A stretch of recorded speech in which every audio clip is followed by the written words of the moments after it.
Well, I'd like to welcome everyone here today to Sunburst Sanctuary for our Sunday service. It's always great every week to see everyone gathered together.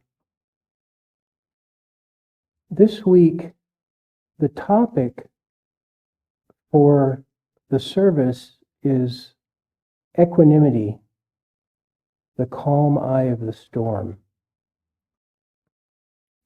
And I'd like to read a little quote that came on the sheet. This is from the Dalai Lama. With equanimity, you can deal with situations with calm and reason while keeping your inner peace.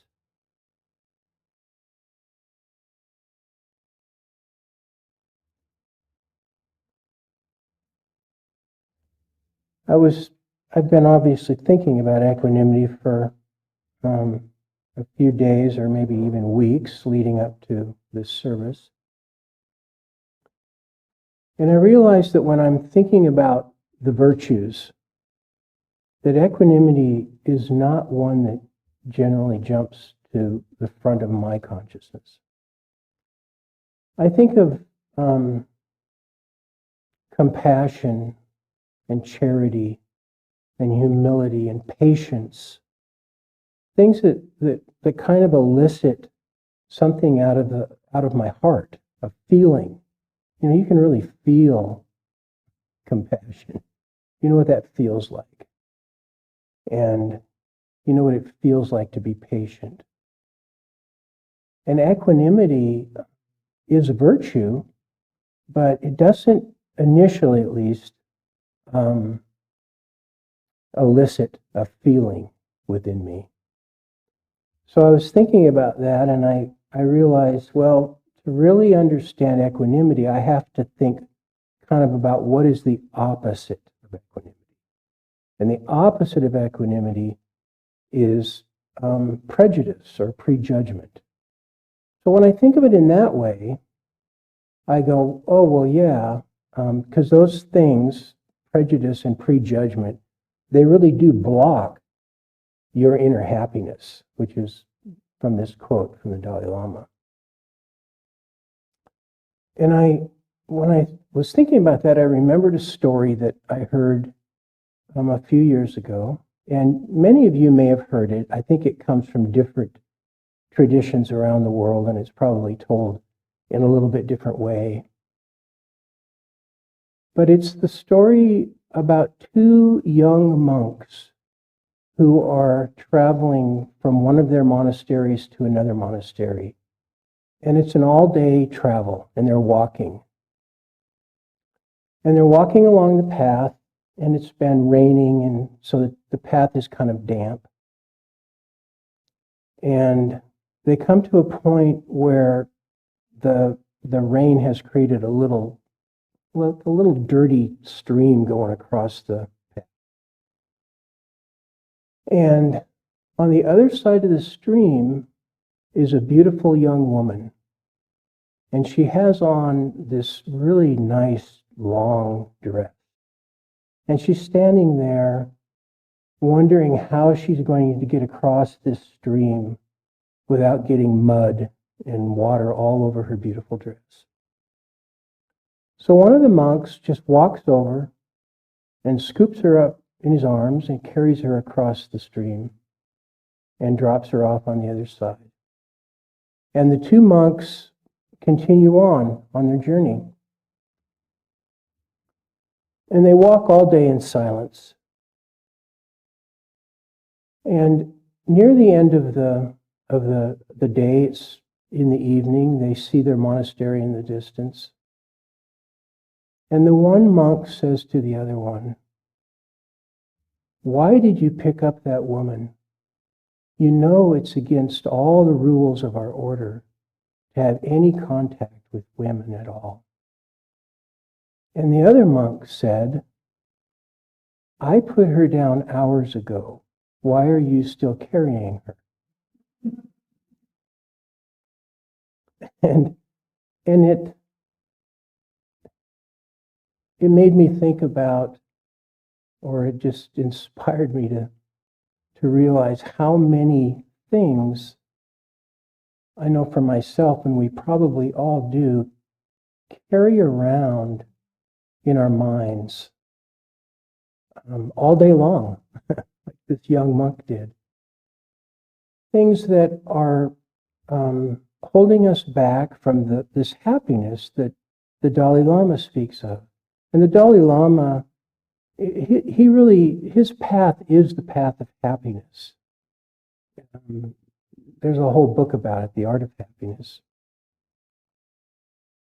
So we want to be happy, and we want to figure out ways to eliminate things that are going to keep us from being happy and keep us from having that balance in our lives.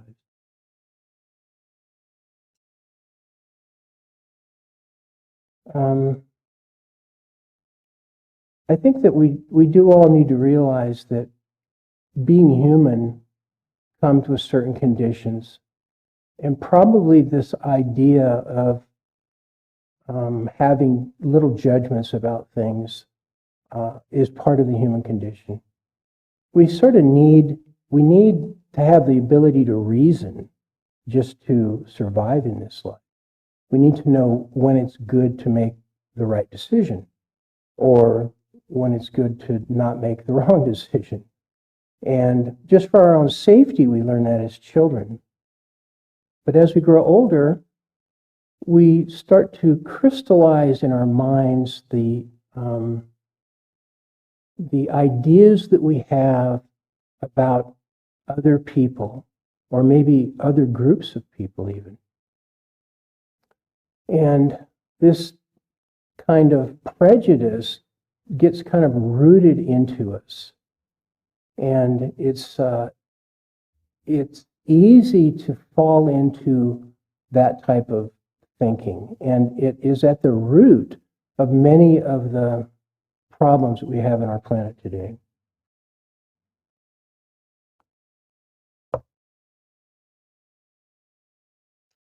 One of the things that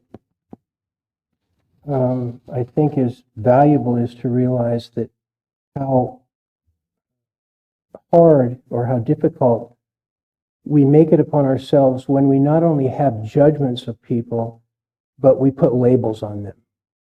And we might know someone in our life that just kind of bugs us. And we, in order to not really deal with how we truly feel about it or engage with that person, we just say to ourselves, oh, she's crazy, or he's crazy. And we just kind of write it off, and it's an easy thing to do. We put ourselves in a position where we don't really have to deal with thinking about this or trying to connect with that person. Or we do it with groups. And I was thinking that maybe some of us can relate to this analogy during our presidential national election. Just how many times possibly some of us have thought to ourselves, those people are crazy, right? It's just a fact that could happen. And or why doesn't everybody just see the candidates and the issues the same way I do? It's obvious. But you know what? We're all different. And by nature, some of us are more liberal and some of us are more conservative. But I think in general, we're a mixture of liberal and conservative ideas. And those are part of the things that make us individual and beautiful, because we have these different expressions. And it's when those ideas become politicized that we really can fall into this us and them idea. Because I know that I have friends, I have people that I work with, I have family members who have completely opposite ideas politically than I do. But they are not crazy. They're people. I know them, and I love them, and they're people. And if we can expand that feeling that we have for the people in our lives that we know and love, who have different ideas than us, and value the differences rather than let them divide us, we could have a much better chance at finding peace and harmony on a larger scale, not only just within our friend group or our family group, but at large in our country.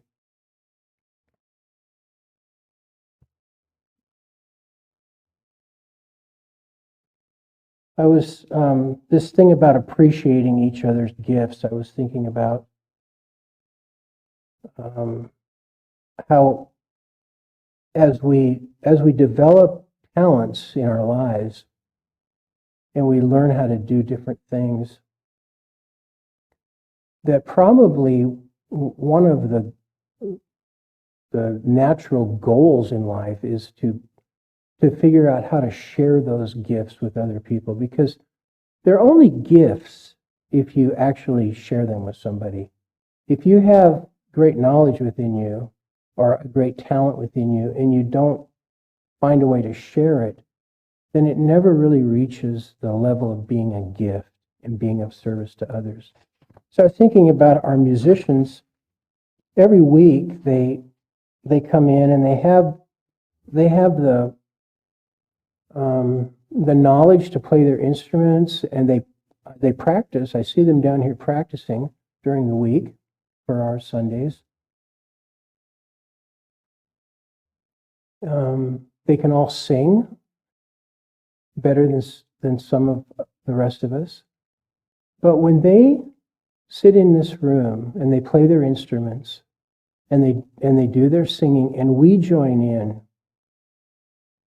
we become musicians in that moment. We get the benefit of feeling that energy and benefiting from all the years and the discipline of that they went through to learn how to play their instruments, maybe read music, whatever it might be. It's the same thing with our people in our life who are inspired about anything. So again, I was thinking about our gardeners. We have people who are so inspired about gardening. And when they start talking about gardening and walking around the garden and involving other people in getting their hands into the earth that have never done that before, well, then all those people benefit from that wonderful knowledge that these people who do gardening have, and we become gardeners in that moment. And how does this fit into equanimity?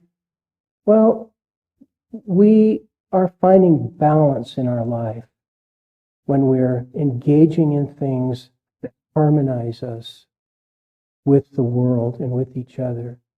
Getting our hands in the earth, singing together, these are things that harmonize us and validate the connection, this beautiful, beautiful connection that we all have at our soul level.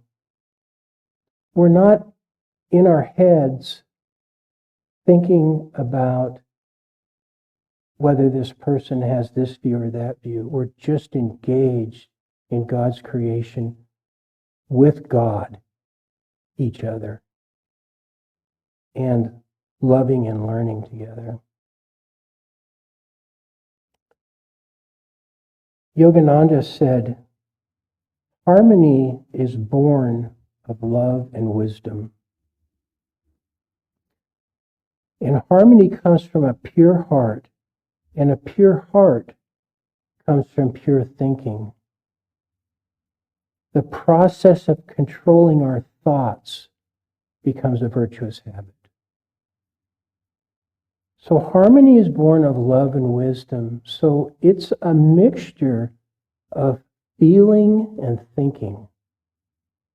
And we when we can harmonize the feelings of our hearts with the thoughts of our minds and generate ideas and thoughts that are full of inspiration and full of excitement that will take us on our journey towards soul awakening, then we are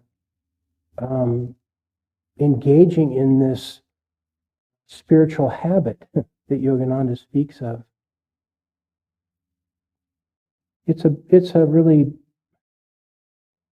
beautiful thing to be able to feel internally in harmony with our own thoughts and our own feelings. And when we don't feel that, we kind of know what that feels like too. And it makes us uncomfortable, and we want to find ways to get more comfortable and find happiness. So this idea of controlling our thoughts and having that become a virtuous habit, I would say that's the same thing as the virtue of equanimity. It's keeping an eye on what's going on within our own consciousness, within our own mind. And we've used this analogy before, but it's like being a shepherd of our own thoughts.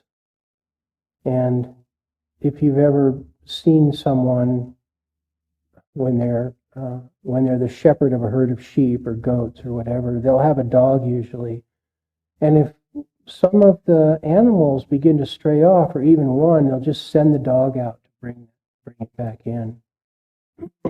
It's very similar within our own minds. If we're shepherding our own thoughts, and we can catch ourselves starting to become really critical of someone or of ourselves, overly critical, we can kind of send the dog out to bring that thought back in and offer it up to Spirit and just say, I want to make room in my mind and in my life for positive ideas.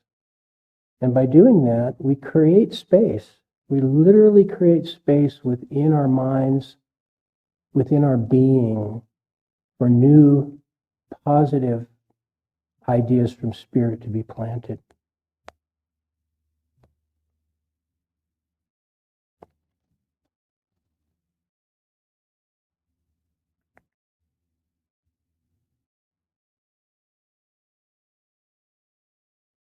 Before we go into meditation,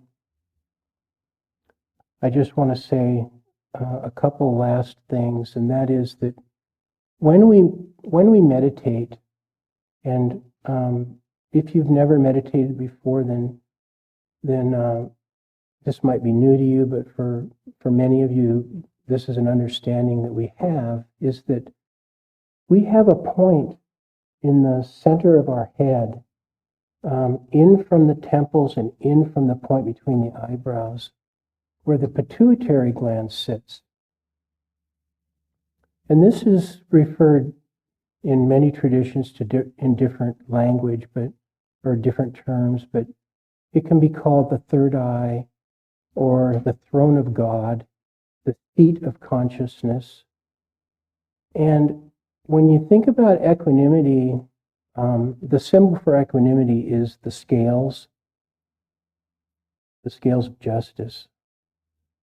And this point within us, at the third eye, at the seat of consciousness, is the fulcrum point where the true balance happens. And from that point, when we're in our meditation and we're holding our concentration at that point, we are allowing balance to come into our lives. We're no longer seeing or being as impacted by duality as we normally are, because usually we're functioning completely out of the right and left hemispheres of our brains. But when we get to the point in between, to the fulcrum point, we can find true equanimity. And we can observe people in groups who are different than us. And we don't have to agree with them, but we are not emotionally overwhelmed by them or by their actions. We can see things more for how they are and not get swept up in this storm or this whirlwind of thought forms. We're in the eye of the storm. Yeah, the world, the thoughts, they're still going on around us. But we are at the point of observation. And as the Dalai Lama said, we're in a position to make good decisions no matter what the conditions around us are.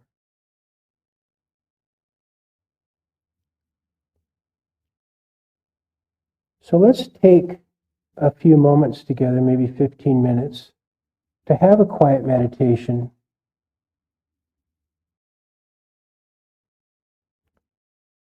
To practice our meditation technique if we have one. If we don't, to just sit quietly with a very relaxed seat. We don't want any tension in our body.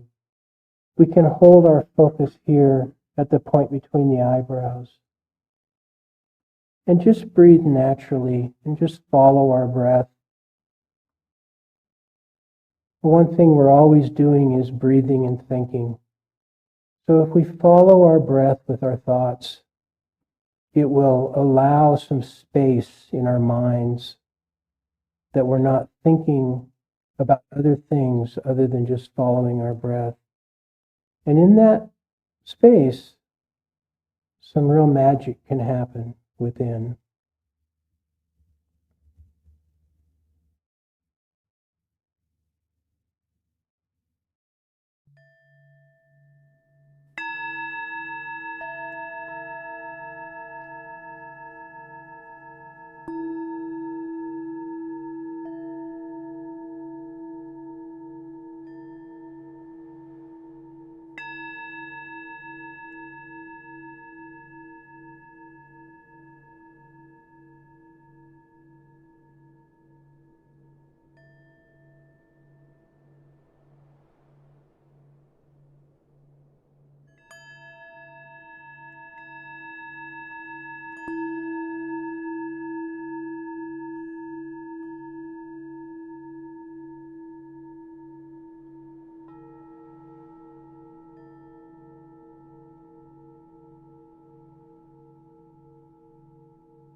More thoughts I'd like to share in closing about equanimity. And when you start diving into equanimity, you realize that it can apply to every aspect of your life and every relationship in your life. And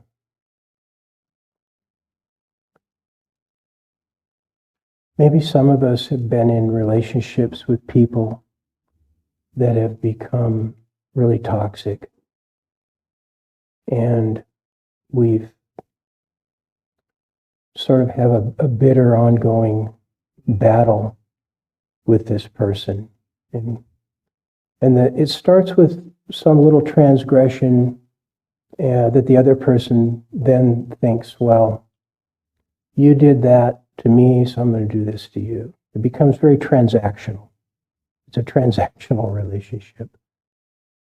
And it just escalates. And it gets to the point where people aren't even talking to each other anymore. But then something happens internally within you. For some reason, you start to soften about this person. And they haven't done anything recently to make you soften about them. Maybe you find out something about them, and you find out that some horrible thing has happened to them recently that has made them so full of so much pain inside that they don't know how to express themselves in any other way. And it gives you this feeling of compassion for them.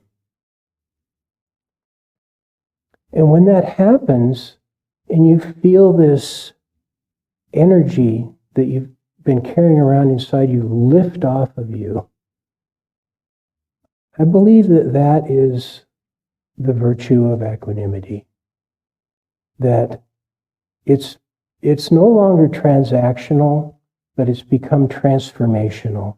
Something has happened inside of you that you can't really explain. Virtue has visited you or found itself inside your heart where it couldn't before. And this magical thing happens, and you are released from this burden that you've been carrying all day or for 10 years or whatever. And I'm sure that most of us can relate to something along those lines. And I think that it's true in our relationship with Divine Spirit as well, in whatever way you look at this greater power. as the alcoholics call it, the greater power. That it is this, we have a relationship with this divine being that within ourselves, we want to have it be more real to us, more personal, that we can get our hands on it and really not just have it in our ideas and in the thoughts of our minds. And we can sometimes kind of slip into a transactional relationship with spirit, where we think, well, if I meditate for 2 hours today and don't bat an eyelash or move a muscle, then surely God is going to notice me and something good is going to happen. And if as long as we're thinking like that in those terms, it's kind of a transactional relationship. So I was thinking about bodybuilding, which, believe it or not, I used to lift weights back in the day. And what I knew was that if I went into the gym on a regular basis and I did certain exercises, certain muscles would get bigger. And there was no, well, if I do this, I hope this happens. It was just the reality of it. I knew it would happen. It was very organic. And in a real way, our relationship with Divine Spirit is also really organic. I went into the gym because I had an endorphin release. I really loved working out. And I got bigger, which I wanted to do. I got stronger. I felt healthier. But it was I never was praying to some unseen force that I hope this happens. It happened because I was doing it. So, and I was excited about it. So we kind of have to have a self-awareness within us as we're on the spiritual path and make sure that we're always figuring out ways to become excited and inspired to want to have this soul awakening and want to have this closer relationship with spirit and not just let it slip into I'm putting in my time, because that, I'm not going to say that doesn't work because I'm not an authority, but I know it works better when you have enthusiasm in your heart for what you're doing and you have devotion and you find ways to love God, and you just know that by doing your meditations, by watching the way that you're thinking, by practicing virtue, that this relationship with God will grow in a very natural way, just the way your body grows in a very natural way when you exercise it, because we're exercising parts of our inner being that we all have, that lay dormant within us, these faculties to be awakened so that we can know spirit personally. And it's all the saints, the sages, the masters, that's what they talk about. And they all say that it's for everybody. I'm going to finish with a reading from Yogananda.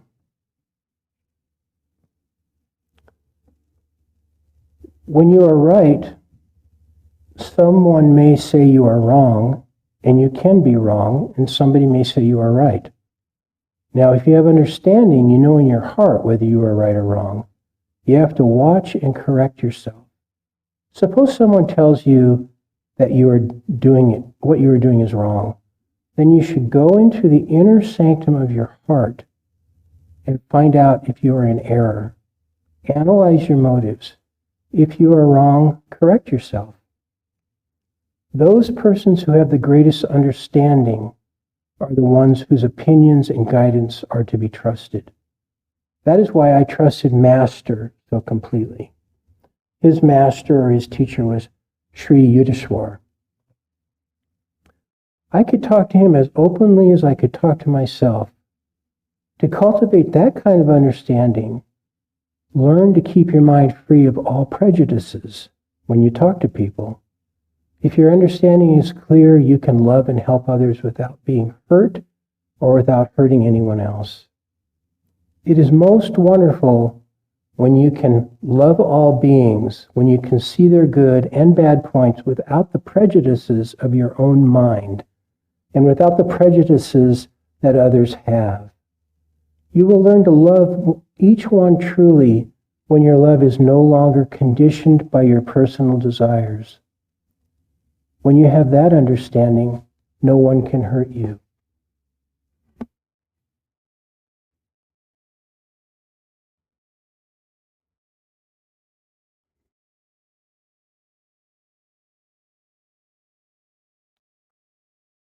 You are welcome to join me in a closing prayer.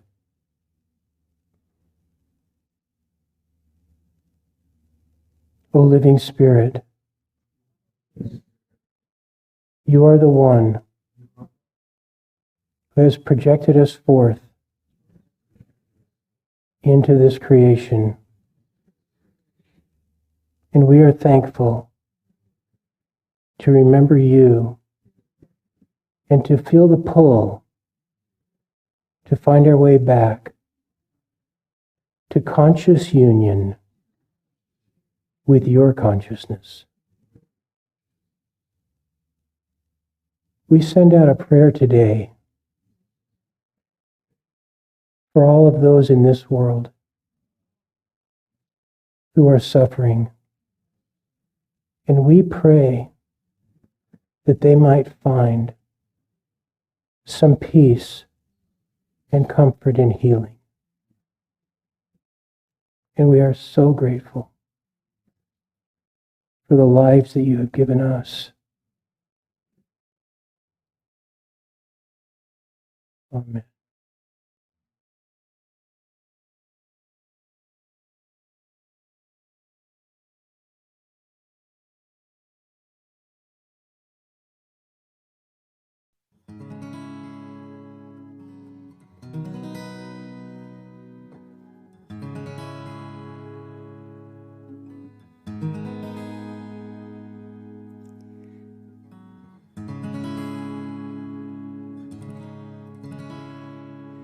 Through the columns of infinity, I saw him walking, long white robe and humble gaze. His hair was flowing, the son of suns walks on the earth, a light unto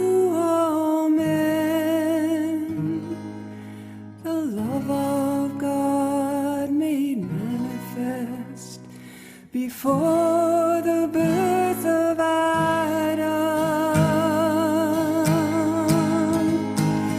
Oh, my Lord, thy love is all around. Oh, my Lord, thy beauty doth abound.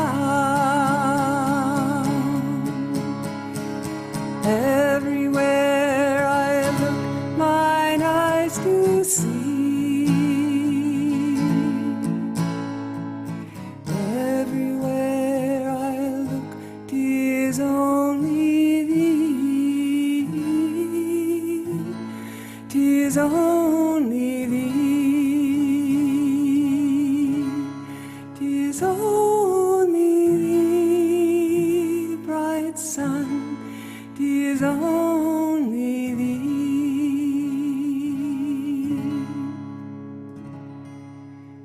His virtue wholly changed my life, pouring down on me to taste that cup of righteousness, filling all my soul.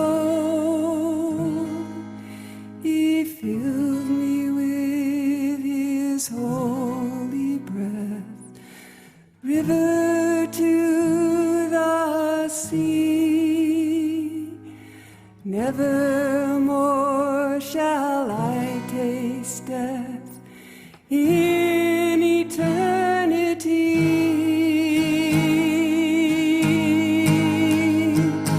Oh, my Lord, thy love is all around. Oh, my Lord, thy beauty doth abound. Everywhere I look, mine eyes do see. Everywhere I look, 'tis only thee. 'Tis only thee. 'Tis only thee, bright sun. 'Tis only thee.